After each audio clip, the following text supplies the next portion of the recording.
இலங்கையை பொறுத்தவரைக்கும் பல முழுநீள திரைப்படங்களையும் தயாரித்து வழங்கியிருக்கின்றார்கள். அந்த வகையில் இன்றைக்கு ஒரு பிரபலமான ஒரு திரைப்படத்தில் நடித்திருந்த ஒருவரிடம் தான் பல்வேறுபட்ட விடயங்களையும் பேசிக்கொள்ளப் போகின்றோம். சாவகச்சேரியில் சாவகச்சேரியை தன்னுடைய பிறப்பிடமாக கொண்டு தற்போது ஆஸ்திரேலியாவில் வாழ்ந்து வரக்கூடிய சாம் என்று அழைக்கப்படக்கூடிய சாம் சாம்பசிவம் ஐயா அவர்கள் தான் இன்றைக்கு எங்களுடன் இணைந்திருக்க போகின்றார். இவரை பற்றி சொல்வதற்கு முதலில் நாங்கள் நிகழ்ச்சிக்குள் வரவேற்றுக் கொள்ளலாம். வணக்கம் ஐயா. வணக்கம். சரி, இவரை பற்றி நான் முதலில் சொல்லிவிடுகின்றேன். அதாவது 1978ஆம் ஆண்டில் ஒரு சிறப்பான ஒரு முழுநீள திரைப்படம் ஒன்று வெளிவந்திருந்தது. அதனுடைய பெயர் தான் தென்றலும் புயலும் என்கின்ற திரைப்படம். பொதுவாக கதாநாயகன் கதாநாயகி என்பதை தாண்டி ஒரு திரைப்படத்தில் முக்கியத்துவம் பெறுகின்ற கதாபாத்திரமாக வில்லன் என்கின்ற ஒரு கதாபாத்திரம் தான் இருக்க முடியும். அந்த திரைப்படத்தில் வில்லன் கதாபாத்திரத்தை ஏற்று முக்கிய கதாபாத்திரத்தை ஏற்று நடித்திருந்தவர் தான் எங்களுடைய சாம் என்று அழைக்கப்படக்கூடிய சாம் சாம்பசிவம் ஐயா அவர்கள். சரி, முதலில் உங்களை பற்றி ஒரு சிறிய ஒரு அறிமுகத்தை எங்களுடைய நேயர்களுக்கு கொடுத்து விடுங்கள் ஐயா. வணக்கம் சௌமியா. நீங்கள் சொன்னபடி நான் சாவச்சேரியை பிறப்பிடமாக கொண்டு அங்கேயே கல்வி பயின்று கிட்டத்தட்ட 1970களினுடைய ஆரம்பத்தில் என்னுடைய அட்வான்ஸ் லெவல் படிப்பை முடித்த சந்தர்ப்பத்தில் எனக்கு ஒரு ஆசிரியர் வேலையும் கிடைச்சது. அதைத் தொடர்ந்து நான் மூதூரில் ஒரு கொஞ்ச காலம் ஆசிரியராக இருந்தேன். நான் என்னுடைய பாடசாலை வாழ்க்கையில் கூடி சில நாடகங்களை எங்களுடைய கல்லூரியிலே ஒரு நாடக ஆசிரியர் இருந்தார்.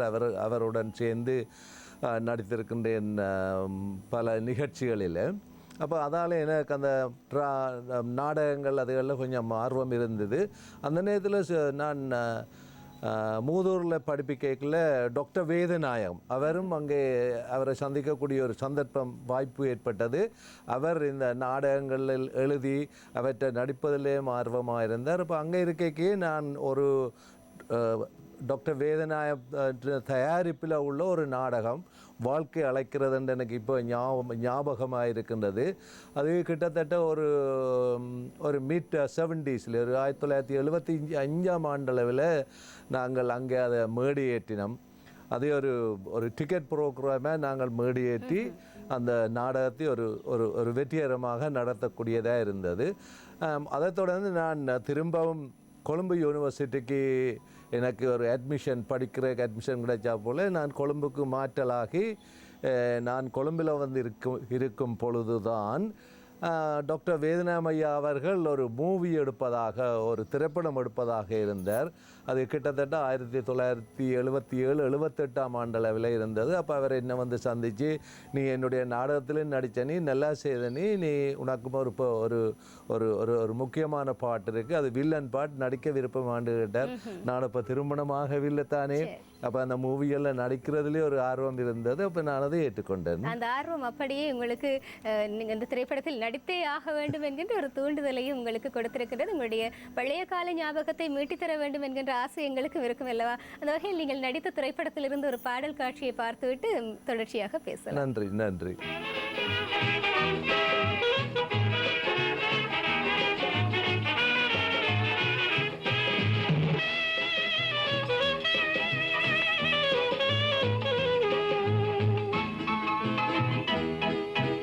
அவள்தான் என் உயிர் காதலி, இசைதான் அவளின் மணிமொழி, கலை குஞ்சும் என் கண்மணி.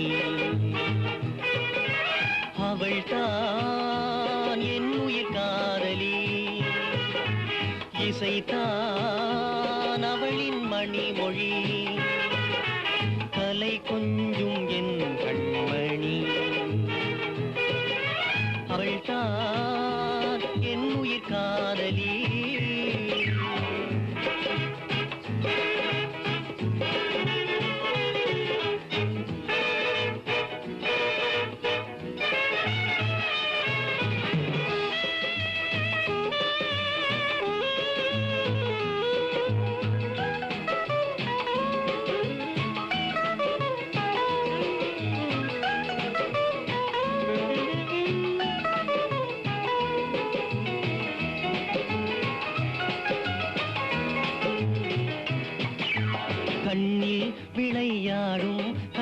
கொஞ்சும் நீளம் மின்னல் சதிராடும் இடை கொண்ட கோலம் கண்ணில் விளையாடும் கடல் கொஞ்சும் நீளம் மின்னல் சதிராடும் இடை கொண்ட கோலம் திங்கள் மயக்காதோ முகம் கண்ட போதும் திங்கள் வளராதோ நடமாடும் நேரம் அவள் தான் என் உயிர் காதலி இசைத்தான் அவளின் மணிமொழி கலை கொஞ்சும் என் கண்மணி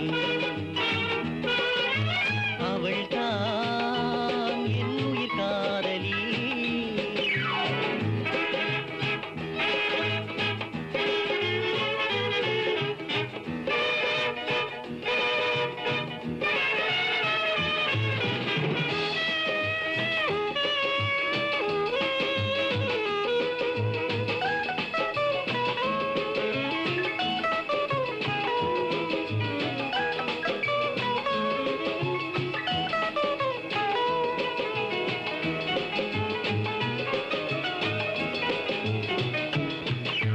பாதி உடை கொண்டு மறைக்கின்ற போதும் மீறி வெளி வந்து சிரிக்கின்ற கோலம் பாதி உடை கொண்டு மறைக்கின்ற போதும் மீறி வெளி வந்து சிரிக்கின்ற கோலம் ரசிகன் பாடாமல் இருந்தென்ன லாபம்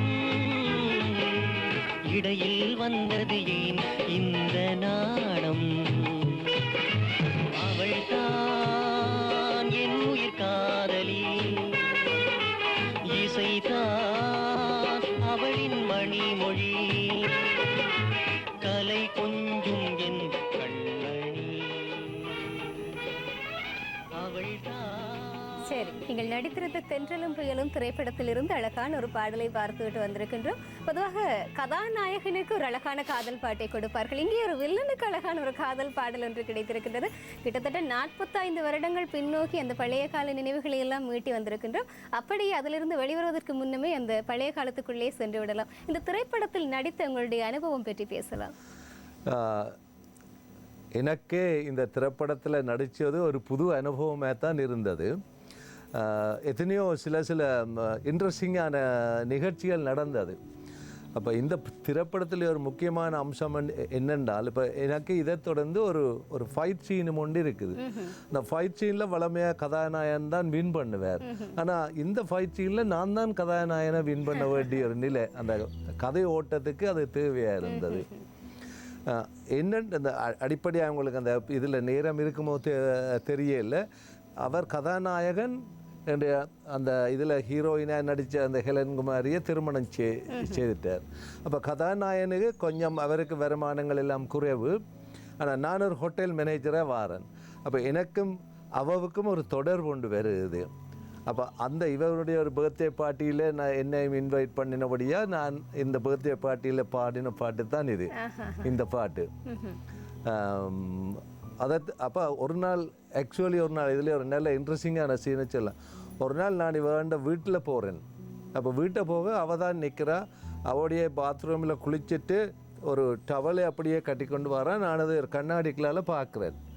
அது படத்தின் படி படத்துக்காகத்தான். அப்போ பார்த்துட்டு ஒரு கேர்டன் மாதிரி தான் இருக்குது, ஒரு நெட் கேர்டன். அவவை நான் பின்னால் போய் அவவை நான் எப்படி கட்டிப்பிடிக்கணும். ஃபர்ஸ்ட் டைம் எனக்கும் அந்த கொஞ்சம் இளமையான இது தானே தெரியாது, என்ன சரியான ஒரு பயமயம் இருந்தது. அப்போ போய் அவள் முதல் கட்டிப்பிடிச்சோன்னா கேட்டு நடந்து விழுந்துட்டு அப்போ கட்டுன்னு சொல்லி அதை முடிச்சுது. அப்போ 2ஆம் முறையும் திரும்ப போய் அதே சீனை செய்யக்குள்ள எனக்கு கிட்ட போன உடனே அதை செய்யலாம் போச்சு. அவள் திரும்பி வந்துட்டேன். அப்போ அந்த டிரெக்டர் நான் கஃபூர் நினைக்கிறேன், அவர் தான் கேமராவும் டிரெக்டரும். அப்போ அவர் வந்து எங்களையெல்லாம் இப்போ புதாக்களை இப்படி கொண்டாடுறதாலே எங்களுக்கு இப்படித்தான் வேஸ்டாக போகுதுன்னு சொல்லி கொஞ்சம் கடிஞ்சு கொண்டார் என்ன. அப்போ அடுத்த முறை நான் கொஞ்சம் துணிவியை ஏற்படுத்தி கொண்டு பிறகு அந்த சீனை செய்ய வேண்டிய நிலை எல்லாம் வந்தது. கொஞ்சம் பயம், அதே பதட்டம் எல்லாமே சேர்ந்திருந்த ஒரு அனுபவம் இல்லையா? அது ஒரு நல்ல இது. மற்றது நாங்கள் அந்த ஃபைட் சீன் ஒன்று செய்திருந்தோம். அந்த ஃபைட் சீன் வந்து திருவோணமலை கடற்கரையில் தான் நடக்கிறது. ஆனால் நான் அந்த நேரத்தில் இங்கே ரத்மலான ஹிந்து காலேஜில் டீச் பண்ணி கொண்டும் இருக்கிறேன், யூனிவர்சிட்டி ஆஃப் கொலம்பியாவில் படித்து கொண்டும் இருக்கிறேன்.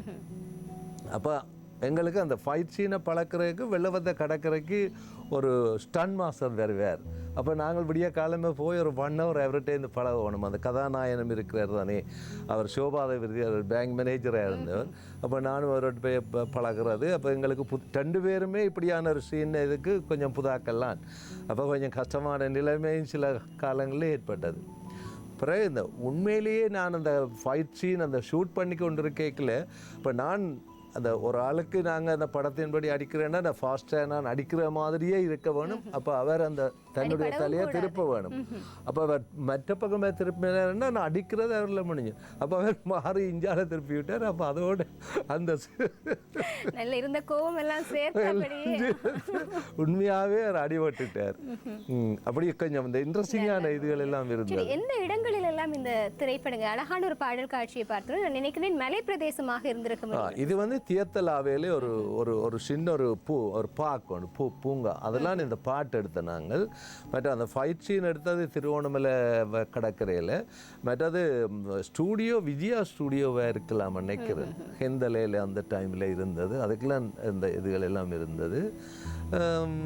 வேறு சின்ன சின்ன இடங்கள் வேறு இடங்களிலும் எடுத்தது. அப்போ கொஞ்சம் எங்களுக்கு நல்ல இதாக இருக்குது. இப்போ இந்த சீன் எடுக்கலாம் 2 நாள் நாங்கள் தியத்தலாவே போய் எல்லாரும் ஒரு குரூப்பாக இருந்து ஹெலன் குமாரி எல்லாம் அந்த நாளையிலே ஒரு ஃபேமஸ் ஆக்ட்ரஸ். அப்போ சிங்கள படங்களெல்லாம் நடிச்சிருக்கிறா. அப்போ அவருடைய எல்லாம் அனுபவங்கள் எல்லாம் கேட்டு ஒரு நல்ல இதுதான், நல்ல ஒரு என்விரான்மெண்ட் அந்த டைமில் இருந்தது. சரி, பொதுவாகவே வாழ்க்கையில் கதாநாயகனாக நடிப்பது என்பது இலகு. அது பொது வாழ்க்கையிலும் கூட நாங்கள் நல்லவர்களாக நடித்து விடலாம், நல்லவர்களாக இல்லாவிட்டாலும் கூட நல்லவர்களாக நடித்து விடலாம்.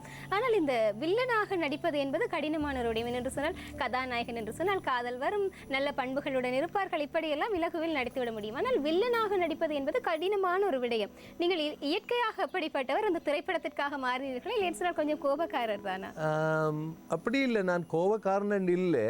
நான் அந்த நாளையில் இந்த எம்ஜிஆர் நம்பியார் ஒரு வில்லனாக வருவார், எம்ஜிஆர் கதாநாயகன்.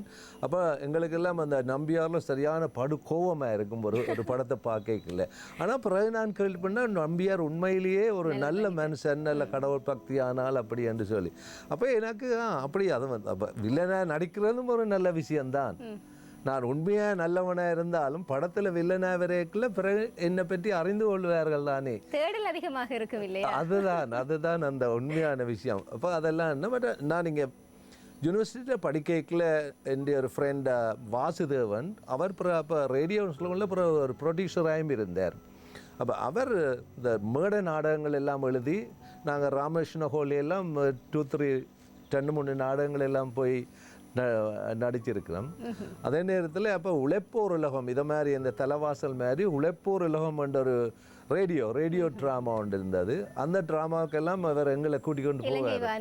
இலங்கை வானொலியில் போய் நாங்கள் அது இந்த ரேடியோ ட்ராமாவை எல்லாம் நடிக்கிறது. அப்போ அதுகளெல்லாம் கொஞ்சம் ஒரு நல்ல அனுபவங்களாக இருந்தது. பொதுவாகவே வாழ்க்கையில் ஒரு சில சம்பவங்கள் மறக்க முடியாத சம்பவங்களாக இருக்கும். அது சில வேளைகளில் சோகமான விடயங்களாக இருக்கும், மகிழ்ச்சியான விடயங்களாக இருக்கும், சுவாரஸ்யமான சம்பவங்களாக இருக்கும். அந்த வகையில் இந்த திரைப்படத்தில் நடித்த போது உங்களுக்கு இன்றைக்கு வரைக்கும் மறக்க முடியாத ஏதாவது ஒரு அனுபவம், அதாவது நீங்கள் ஒரு காட்சியை படமாக்கி கொண்டிருக்கின்ற பொழுது நடைபெற்ற ஒரு விடயமாக இருக்கலாம், இல்லை திரைப்படத்தை நடித்ததற்கு பிறகு ஏற்பட்ட அனுபவமாக இருக்கலாம், அப்படி இன்றைக்கும் உங்களுக்கு மறக்க முடியாமல் இருக்கக்கூடிய அனுபவம்?